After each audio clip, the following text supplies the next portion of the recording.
speaking of wild, Jujutsu Kaisen, let's go back into that. So a lot of us have seen season 1. If you haven't, I highly suggest go watching it. I highly suggest you go and watch or read volume 0. A lot of good information and character development is there. If you want to pick up where the manga is after season 1, you need volume 7. Volume 7? Volume 8. It picks up right where, like, it gives... Part of the first chapter is, like, just recapping what had happened, and then they move on. You get the next arc, which is, like, a flashback. Very great, very amazing, where we get the proper character development for Gojo and Geto, which brings them full circle. So the first arc we should be seeing in season 2 is going to be that arc, which is super detrimental to the, like, characters of Gojo and Geto. Now, the arc immediately afterwards, that brings us back to modern day, because the arc that takes place between volumes 8 and 9 happens before volume 0. So it's technically volumes 8 and 9, volume 0, volumes 1 through 7, and then 9 through 15. Well, 9 onward until there's, like, another flashback. So they kind of pulled a Star Wars right there. Yeah. And honestly, it was done right, because I didn't notice it. Like, it's not that I didn't notice it, but, like, as I was reading, I was like, wait, hold up. We get Gojo again but Gojo's young. And then you see Geto, but Geto's, like, not aggressive. And he says a lot of things like, the strong need to protect the weak, and the strong need to keep the strong in check. Which I'm like, oh, okay, so, like, you're all about, like, helping the weaker people. But some shenanigans happen, which is Megumi's dad. Oh, have you seen pictures of Megumi's dad? No? The amount of fan art that's going to pop up when he gets animated? Oh my god. Call me daddy. Like, it's just...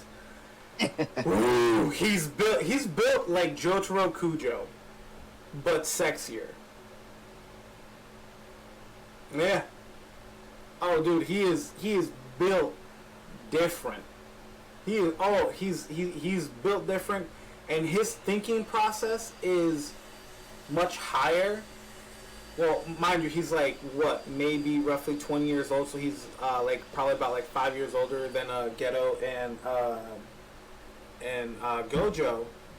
But his thinking process is so much higher, and he's like, oh yeah, here's like A, B, C, and D, and like this is why you failed. And apparently Megumi's dad, which now makes more sense, is actually part of the Zenin clan.